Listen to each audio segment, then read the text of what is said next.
ॐ अज्ञानतिमिरान्धस्य ज्ञानाञ्जनशलाकया चक्षुरुन्मिलितं येन तस्मै श्रीगुरुवे नमः। वाञ्छाकल्पतरुभ्यश्च कृपा सिन्धुभ्येव च पतितानां पावनेभ्यो वैष्णवेभ्यो नमो नमः।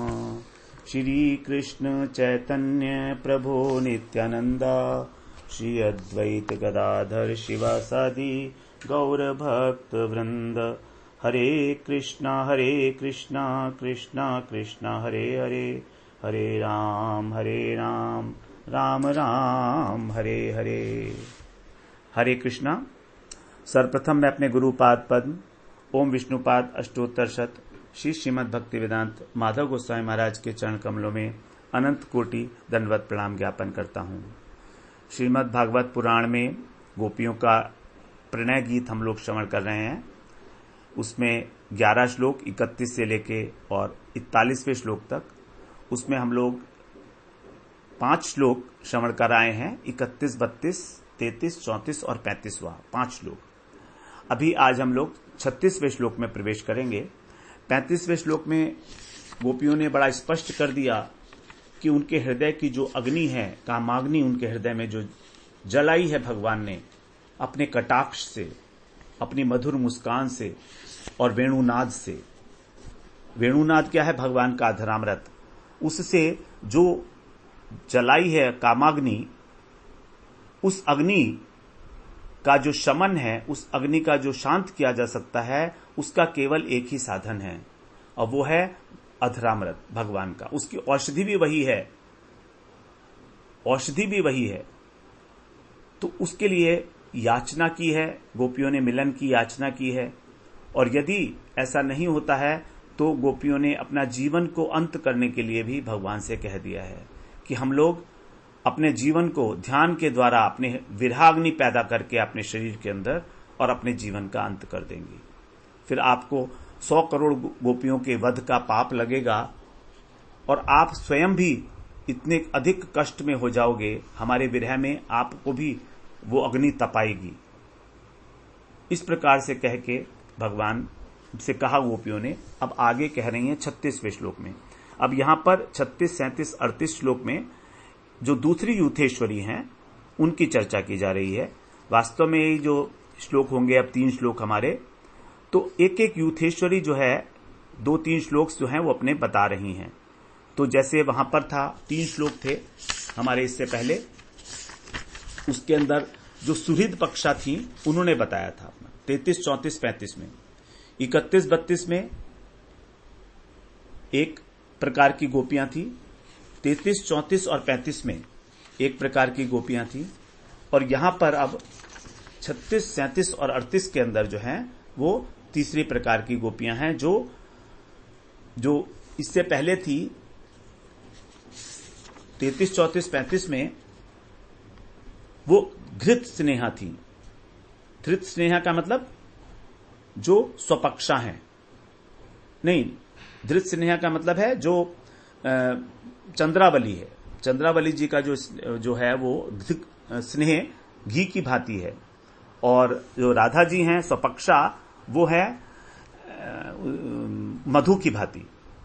तो ये जो अभी 3 श्लोक हमने पहले श्रवण किए 33, 34 और 35, ये धृत स्नेहा अर्थात प्रतिपक्षा गोपियां, जो चंद्रावली का यूथ है उसके द्वारा कहा गया था।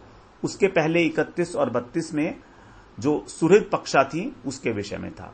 अब यहां पर 36, 37 और 38 जो है ये हमारा मधु स्नेहा, जो स्वपक्षा है, राधा रानी वाला जो यूथ है उसके द्वारा कहा जा रहा है। ये वाले 3 श्लोक हमारे मधु स्नेहा गोपियां।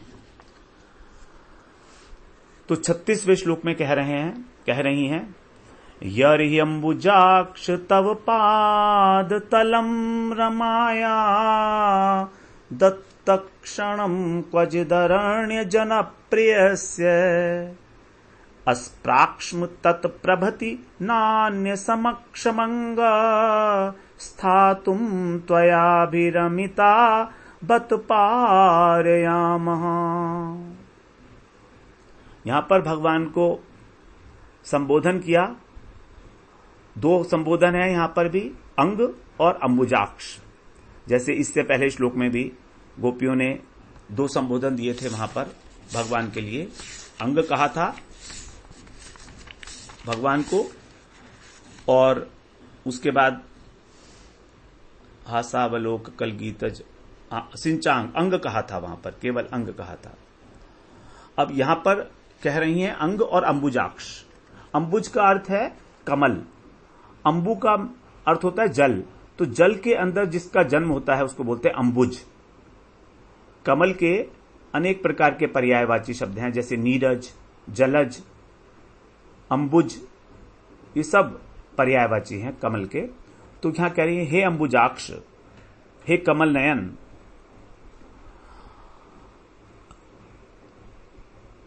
आपने यरही माने जब से, रमाया कौन है, रमा कौन है, लक्ष्मी जी, जो वैकुंठ अधिपति हैं, व्योमनाथ नारायण, उनकी पत्नी है लक्ष्मी जी, उनको रमा कहा गया है।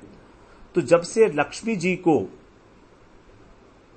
तब पाद तलम, आपके चरण की सेवा का क्वचित, क्वचित का मतलब है कभी कभी, दत्त क्षणम, दत्त माने देना, क्षणम माने अवसर, तो आपने जब से, यही माने जब से, आपने जब से लक्ष्मी जी को भी जिन चरणों की सेवा का कभी कभी अवसर दिया है, अर्थात लक्ष्मी जी को भी भगवान की सेवा का अवसर हमेशा नहीं मिलता है, कभी कभी, क्वचित।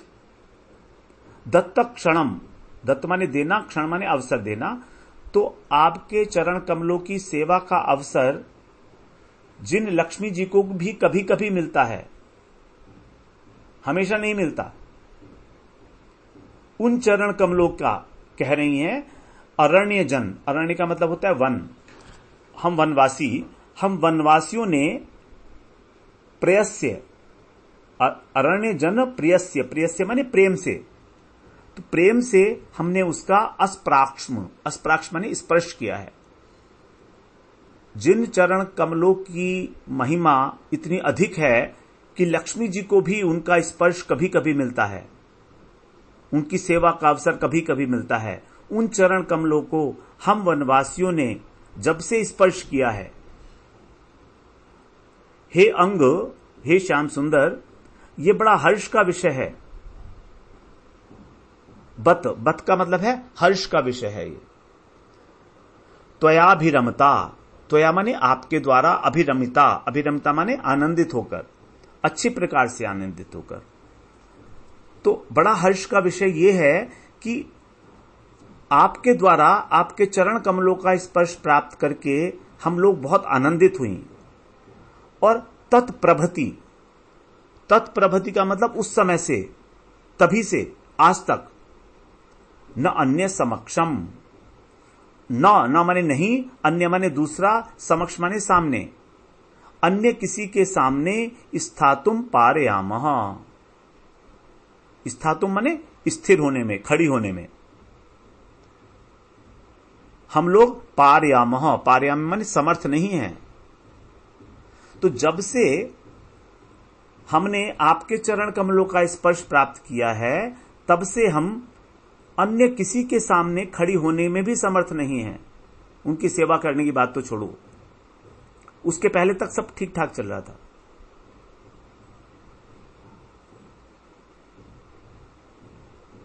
तो वो चरण कमल जब हमने स्पर्श कर लिए, जिन चरण कमलों को लक्ष्मी जी को भी कभी कभी अवसर मिलता है, तो भगवान के चरण कमलों की महिमा यहां पर गोपियां बता रही हैं।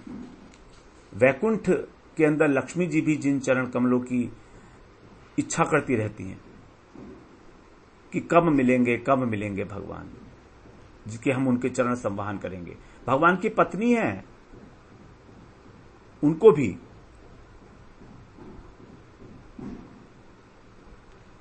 भी इस प्रकार का अवसर बहुत कम मिला है। तो लक्ष्मी जी को भी जिन कभी कभी अवसर मिलता है, तो आप कौन हो, वनवासियों के प्यारे हो, प्रिय हो, अरण्य जन प्रियस्य। अब क्योंकि आप तो वनवासियों के प्यारे हो, ब्रज में आपको सभी प्रेम करते हैं, तो तो हमको जब से उन चरणों का स्पर्श प्राप्त हुआ है और आपने हमको आनंदित किया है हमें स्वीकार करके, ऐसा नहीं है कि हम आपको पहली बार मिल रही हैं, आपसे पहली बार आपको बुला रही हैं। हम तो आपसे अनेक बार क्रीड़ा कर चुकी हैं, मिल चुकी हैं। तो उसी समय से हम अन्य किसी के समक्ष, तो अन्य किसी के समक्ष का मतलब यहां पर पति ही लिया जाएगा, तो पति, सास, ससुर जितने भी हैं उन सब से लिया जाएगा इसका अर्थ। तो हम लोग उनके समक्ष एक क्षण के लिए भी ठहर नहीं सकती हैं। दत्त क्षणम, एक क्षण भी ठहर नहीं सकती हैं। आप तो कह रहे हो कि वापस लौट जाओ, अब वापस कैसे लौटेंगे हम, बताइए आप। तो अब जब गोपियों ने कृष्ण की बात सुनी कि तुम अपने विरह को शांत करने के लिए पतियों के पास वापस लौट जाओ, तब गोपियां कह रही हैं कि आपके जो चरण कमल हैं वो तो लक्ष्मी जी के लिए भी उत्सव स्वरूप हैं। उत्सव स्वरूप मतलब वो उनकी उत्सव की भांति, उत्सव मनाने की भांति उनकी प्रतीक्षा करती हैं कि आपके चरणों की सेवा कब प्राप्त होगी। क्योंकि उत्सव जो हैं वो कभी कभी आते हैं वर्ष में, हमेशा उत्सव का समय नहीं होता है। ब्रज की बात अलग है, ब्रज में तो प्रतिदिन उत्सव है। यहां कृष्ण की वंशी बज रही है तो यहां तो प्रतिदिन उत्सव है, भावों का उत्सव है, भक्तों के भावों का उत्सव है। नए नए भक्तों के भाव यहां पर स्फुरित होते रहते हैं हृदय के अंदर और भगवान उसका उसी प्रकार से आस्वादन करते रहते हैं। तो ब्रज में तो नित्य प्रति उत्सव ही उत्सव है और कुछ है ही नहीं। स्थूल रूप से तो उत्सव है ही है, लेकिन अगर गहराई से हम लोग विचार करेंगे तो यहां तो प्रतिक्षण उत्सव का है। क्योंकि भगवान किस प्रकार की लीला करेंगे वो तो भक्त ही बताएंगे ना। मद भक्त विनोदार्थम करोमि विविध क्रिया, अपने भक्तों के विनोद के लिए ही मैं अनेक प्रकार की क्रीड़ाएं करता हूं। भगवान के जन्म लेने का, अवतार लेने का मेन कारण ही यही है। तो ब्रज के अंदर तो नित्य उत्सव है, लेकिन अन्यथा और कहीं जगह तो ऐसा उत्सव नहीं है। तो यहां पर उत्सव की बात इसलिए उठी क्योंकि कभी कभी जैसे उत्सव कभी कभी आते हैं, उसी प्रकार से लक्ष्मी जी भी भगवान की चरण कमलों की प्रतीक्षा करती हैं उत्सव की भांति कि कब मुझे मिलेंगे, कब मुझे उनकी सेवा करने को मिलेगी।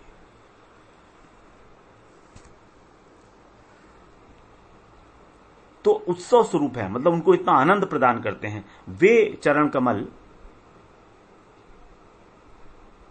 कमल ही हम ब्रजवासियों के प्रिय हैं, क्योंकि आप हमारे प्रिय हो और हमने उनका स्पर्श किया है। हमने उनका स्पर्श किया है, इसलिए अब उनका स्पर्श करने के बाद आप यदि कहते हो कि हम अपने तुच्छ पति, पिता इत्यादि के घर में लौट जाएं, तो यह बिल्कुल असंभव है।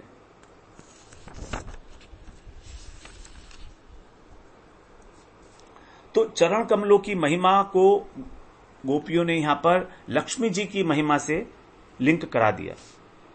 क्योंकि यदि हमें किसी वस्तु की महिमा का प्रतिपादन करना है तो हमें ये देखना पड़ेगा कि वो वस्तु जो है कौन व्यक्ति उसको प्रयोग करता है। तो जब उस वस्तु को प्रयोग करने वाला व्यक्ति महान है तो फिर वो वस्तु भी महान होगी।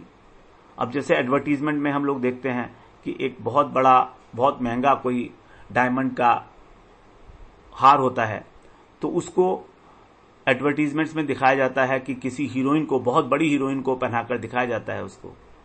और अगर कुछ गरीब बच्ची को दिखा दिया जाएगा उसे पहना हुए, कोई काली कलूटी सी लड़की है तो क्या उस पर शोभा आएगी? नहीं आएगी।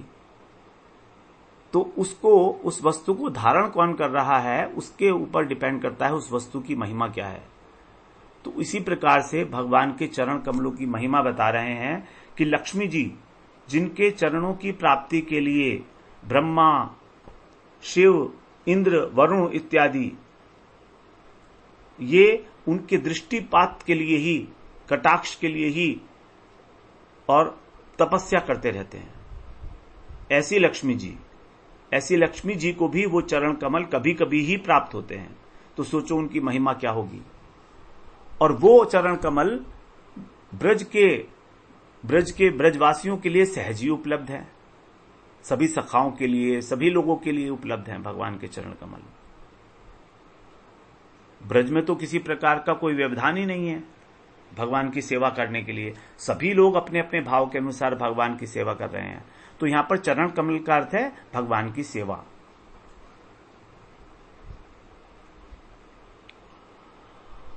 तो कृष्ण कह रहे हैं, मान लीजिए कि अब मेरा जो स्वरूप है, मेरा जो सौंदर्य है, मेरे जो रूप माधुरी और वेणु माधुरी है, ये तो बड़ी स्वाभाविक है।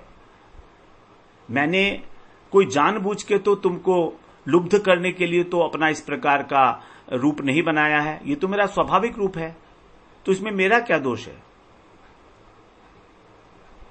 इसमें मेरा क्या दोष है कि मेरे रूप ने, मेरी वेणु माधुरी ने तुम्हारा चित्त का हरण कर दिया, तुम्हारे हाथों की, तुम्हारे पैरों की शक्ति का हरण कर दिया, इंद्रियों की शक्तियों का हरण कर दिया। इसमें मैं क्या करूं? मैं क्या कर सकता हूं? बोलो, मेरा दोष क्या है?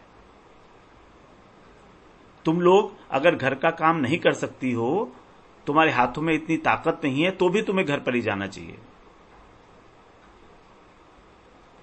तो यहां पर जो राधा रानी वाला पक्ष है, मधु स्नेहा, वो गोपियां कह रही हैं कि हे कमल नयन, कभी पहले किसी समय में हमारा भाग्य उदय हुआ है, हम जानती हैं। यदृच्छया केनापि भाग्योदयेन, हमारा परम भाग्य उत्पन्न हुआ है कभी किसी समय में, और उस भाग्य उदय होने के कारण आपका और हमारा मिलन भी हुआ। और जब मिलन हुआ तो हमने आपके चरण संवाहन किए, हमें चरणों की सेवा करने का सौभाग्य प्राप्त हुआ,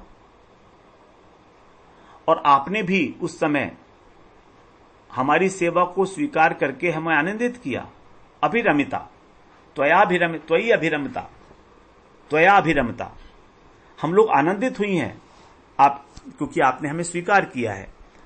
तो वास्तव में देखिए, भगवान की सेवा करने का फल ही है आनंद, क्योंकि भगवान स्वयं आनंद रूप है।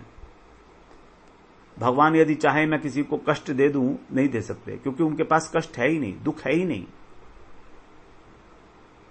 दुख है ही नहीं। वहां तो चिन्मय आनंद है जो अलौकिक है प्रत्येक प्रकार से। तो यही कह रही हैं वो कि आपने अपने चरणों की सेवा देकर हमको आनंदित किया। हमें आज इस बात की अनुभूति है, आज भी हमें स्मरण है इस बात का कि हमने आपके चरण कमल का स्पर्श किया है। तो इससे पहले वेणुगीत में भी गोपियों ने कहा था कि पुलिंद कन्याओं ने भी जो है आपके चरणों पर जो लगा हुआ था, रंजन लगा हुआ था, जो कुमकुम लगा हुआ था, वो उसको स्पर्श करके धन्य हो गई थी पुलिंद कन्याएं भी। तो जो कुमकुम लगा हुआ था वहां पर, वो कुमकुम जो है वो आपके चरणों का था, और आपके चरणों को हमने अपने हृदय पर पधराया था। तो वही कुमकुम जो हमारे हृदय पर था वो आपके चरणों में लगा अलग तक, और वही जो है जब पुलिंद कन्याओं ने धारण किया तो धन्य हो गई थी। तो यहां पर भगवान से कह रही हैं कि देखिए, केवल आप हमारे अंग राग से पुलिंद कन्याएं धन्य हो गई, तो हमको आपके चरणों की प्राप्ति हुई है, आपने हमको स्वीकार किया है, हमको सेवा दी है। तो जब हमको आपने इस प्रकार से स्वीकार करके आनंदित किया है, तब फिर हम कहीं किसी दूसरी जगह कैसे जा सकते हैं? क्योंकि आपके चरण कमल की सेवा रमा को भी, लक्ष्मी जी को भी महान आनंद देने वाली है। वो अलग बात है कि थोड़े समय के लिए मिलता है उनको आनंद।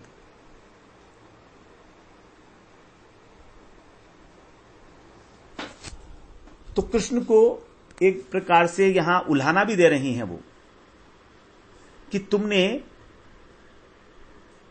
उल्हाना क्या दे रही हैं कृष्ण को, कि तुमने लक्ष्मी जी को भी अच्छी प्रकार से नहीं स्वीकार किया, और हमको पहले स्वीकार किया और फिर अब स्वीकार नहीं कर रहे हो। पहले स्वीकार किया और अब स्वीकार नहीं कर रहे हो। और इसके साथ ही साथ जो मृगी हैं, जो हिरणी हैं, हिरणियां हैं जंगल की, वन में, उनको स्वीकार करते हो तुम, क्योंकि उन्होंने भी आपका स्पर्श किया है। लेकिन हम अब अपनी बात आपको स्पष्ट कर देना चाहती हैं कि हम आपके चरणों की सेवा से इतने अधिक आनंद को प्राप्त हो चुकी हैं कि हम अन्य किसी की सेवा करने के लिए तैयार नहीं हैं। क्योंकि जब किसी भी व्यक्ति को उत्कृष्ट वस्तु मिल जाती है तो फिर वो उससे हे वस्तु को स्वीकार नहीं करता। अब गोपियों को भगवान की सेवा, भगवान के चरणों की साक्षात सेवा की प्राप्ति हुई है, तो भगवान की सेवा की प्राप्ति होकर वो फिर अपने पति और पुत्र इत्यादि की सेवा के लिए क्यों जाएंगी? हमारे को जो हमारा इस संसार के अंदर जो सुख हैं, लौकिक सुख हैं, उसके अंदर हम लोगों का इतना अधिक जो अभिनिवेश देखा जाता है, उसका कारण ही यही है कि हमें अभी तक उस भगवत सेवा सुख का आनंद नहीं मिला है, उसका अनुभव नहीं हुआ है थोड़ा सा भी। यदि उसका थोड़ा सा भी, लेश मात्र भी, आभास मात्र भी हो जाए तो हमको इस संसार का कोई भी सुख अच्छा नहीं लगेगा। विषया विनिवर्तन्ते, भगवान कह रहे हैं गीता में, विषया विनिवर्तन्ते निहारस्य देहिनः रसवर्जम रसोप्यस्य परम दृष्ट्वा निवर्तते।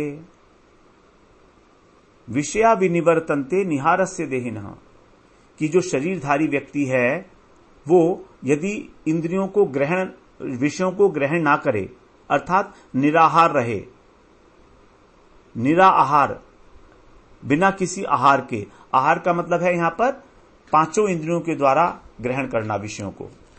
तो जो शरीरधारी व्यक्ति है वो यदि निराहार रहे, अर्थात अपनी इंद्रियों से विषयों को ग्रहण ना करे, तो उसके विषय तो निवृत्त हो जाते हैं क्योंकि वो विषय ग्रहण नहीं कर रहा है, लेकिन उन विषयों में जो उसकी आसक्ति लगी हुई है, उनको प्राप्त करने की जो इच्छा है, रसवर्जम, जो रस मिलता है वहां से, वो निवर्तित नहीं होता, वो नष्ट नहीं होता। कब तक? जब तक परम दृष्ट्वा निवर्तते, परम दृष्ट्वा, जब तक परम रस की प्राप्ति नहीं हो जाती, परमात्म स्वरूप की, भगवान की प्राप्ति नहीं हो जाती, तब तक उसका इस संसार के विषयों में जो आसक्ति देखी जाती है, उसके अंदर जो रस है, उसकी निवृत्ति नहीं होती। तो यहां पर गोपियां इसलिए कह रही हैं कि परम दृष्ट्वा निवर्तते।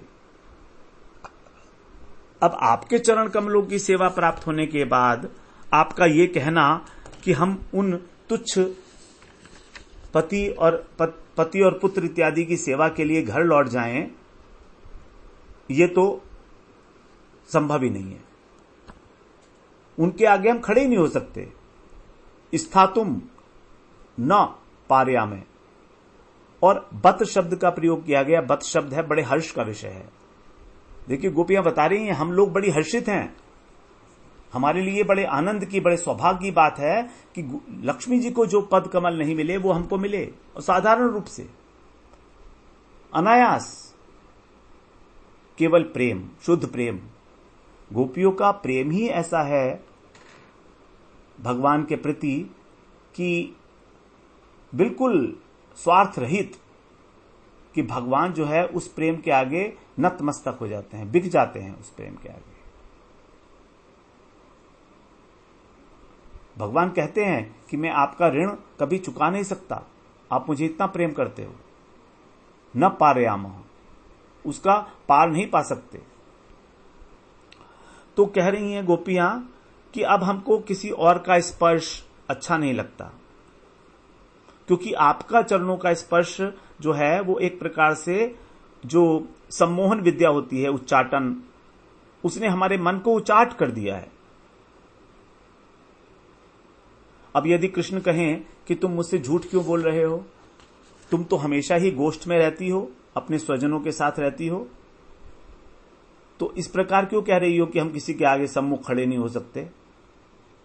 तो गोपियां कह रही हैं ठीक है, हम वहां पर जबरदस्ती रह रही हैं, अपनी इच्छा से नहीं रही हैं, सुखपूर्वक नहीं रह रही हैं, सुख तो आपके चरण कमलों में ही है। आपके चरणों में ही एकमात्र आनंद है, सुख है। लेकिन हमें, क्योंकि हमको समाज में रहना है, तो इसीलिए हम जबरदस्ती अपने घर में रह रही हैं। उसी प्रकार से हमारे लिए भी यहां पर एक बात आ जाती है कि हम अपने घर की आसक्ति को त्याग कर घर में रहते हुए भी भगवान में आसक्त हो जाएं। भगवान के चरण कमलों की जब हम उपासना करते हैं तो देखिए आप स्वभावतः भगवान के चरणों से प्रेम हो जाएगा। चरणों का बार बार ध्यान करें। भगवान के कौन कौन से चिन्ह हैं, चरण चिन्ह हैं भगवान के अंकुश है, ध्वजा है, कमल है, तो ये जो शंख है, इनका बार बार स्मरण करने से हमको भगवान के श्यामल चरणों का, राधा रानी के गौर चरणों का, तो जो गौर श्यामल चरण हैं वही वास्तव में हमारी गति है। हमारी और कोई गति नहीं है, कोई गति नहीं है। उन युगल चरणों की, सांवल गौर चरणों की जो उपासना है वही हमारी उपासना है। तो यहां कह रही है हमारा कितना सौभाग्य है। अहो बत। तो बत शब्द जो है हर्ष के विषय में और खेद के विषय, दोनों के विषय में आता है। यहां पर हर्ष की विषय की बात करनी पड़ेगी। बड़ा सौभाग्य है। अब जो अन्य ब्रजवासी हैं उनको तो साधारण रूप से भगवान के चरण कमलों की प्राप्ति हुई, चरणों की सेवा प्राप्त हुई, लेकिन हमारे लिए बड़ी स्पेशल, विशेष रूप से आपके चरण प्राप्त हुए हैं, विशेष रूप से।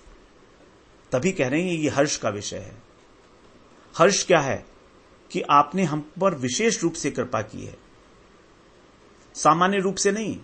सामान्य रूप से तो आप सबके ऊपर कृपा करते हो। उसी प्रकार भक्त को भगवान से विशेष रूप से कृपा प्राप्त करनी है। भगवान की साधारण कृपा तो सारे समस्त जीवों के ऊपर है। भगवान करुणा वरुणालय हैं, करुणा सिंधु हैं, उनकी करुणा तो बरस रही है, लेकिन विशेष कृपा उसी के ऊपर होगी जिसने अपने को पात्र बना लिया है भगवान की कृपा ग्रहण करने के लिए। तो हमारी पात्रता में किसी प्रकार की कोई कमी ना रहे।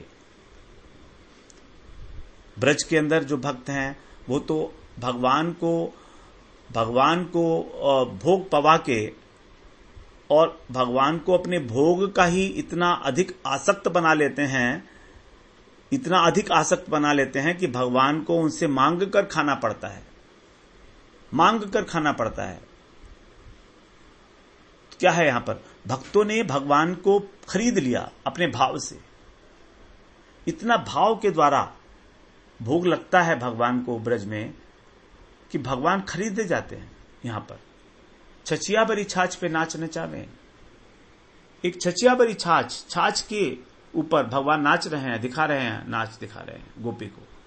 गोपी कहती है मैं तुझे छाछ दूंगी, तू नाच के दिखा। तो यही है प्रेम का स्वरूप जो विशेष रूप से गोपियों के ऊपर वर्षण हुआ है, जिसका कृपा का। तो यहां पर भी गोपियां अपनी दीनता प्रकट कर रही हैं क्योंकि इनका मधु स्नेह है। तो यहां पर ये स्वपक्षा गोपियां हैं, राधा रानी वाले यूथ की गोपियां हैं। तो यहां पर जो हमारी तीनों श्लोक चलेंगे हमारे 36, 37 और 38, तो इनके अंदर भी तीनों में ही स्वपक्षा के द्वारा कहे गए ये हमारे श्लोक होंगे और बड़ी स्पेशल, बड़ी विशेष बातें यहां पर हमारे लिए निकल कर आएंगी कि किस प्रकार हम भगवान की सेवा, हमें किस प्रकार से हमें भगवान का दासत्व प्राप्त होगा। तो उसको हम लोग जब पूरे मनोयोग से सुनेंगे, श्रवण करेंगे, तो कहीं ना कहीं हमारे हृदय में भी ये इच्छा जागृत होगी कि भगवान का जो भगवान के प्रति हमारा जो दास्य भाव है वो और अधिक पुष्ट हो जाए और हमें भगवान की सेवा प्राप्त हो। तो हम लोग इसी की चर्चा को थोड़ा सा आगे और बढ़ाकर फिर 37वें श्लोक में प्रवेश करेंगे। वांछा कल्पतरुभ्यश्च कृपा सिंधुभ्यैव च पतितानां पावनेभ्यो वैष्णवेभ्यो नमो नमः।